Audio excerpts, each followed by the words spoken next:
दिनांक 3 मार्च 2025 रोजी त्र्यंबकेश्वर शहरात प्रशासनातर्फे जे अतिक्रमण झालं त्या संदर्भात त्र्यंबकेश्वर मधील गोरगरीब, कष्टकरी, बेरोजगार यांच्या सर्वांच्या वतीनं व यांना सर्वांना सोबत घेऊन त्र्यंबकेश्वर नगरपालिकेचे मुख्याधिकारी मॅडम, तहसीलदार मॅडम तसेच प्रांत साहेब यांना भेटून निवेदन देण्यात आले।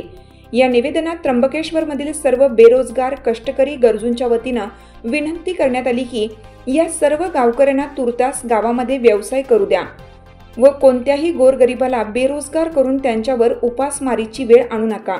यासाठी प्रहार जनशक्ती पक्ष आणि त्र्यंबकेश्वर शिवसेनेच्या वतीनं निवेदन देण्यात आले। यावेळी प्रहार जनशक्ती पक्षाचे मार्गदर्शक बाळासाहेब झोले, तालुका अध्यक्ष नानासाहेब दोंदे, उपाध्यक्ष अनंत उपाध्ये, शिवसेनेच्या नगरसेविका सौ कल्पनाताई लहांगे, सामाजिक कार्यकर्ते अशोकभाऊ लहांगे, बाळासाहेब तळपाडे, भारतीय जनता पार्टीचे तालुकाध्यक्ष तथा नगरसेवक विष्णुभाऊ दोबाडे तसेच गावातील व्यावसायिक धारक श्री मोहन काका सोनवणे, नितीन मेढे, बंटी दाते, दिलीप भाऊ सोनवणे, रतनजी खाटीकडे आदी नागरिक उपस्थित होते। लोकमान्य न्यूजसाठी संचालक लक्ष्मीकांत शिंदे, त्र्यंबकेश्वर।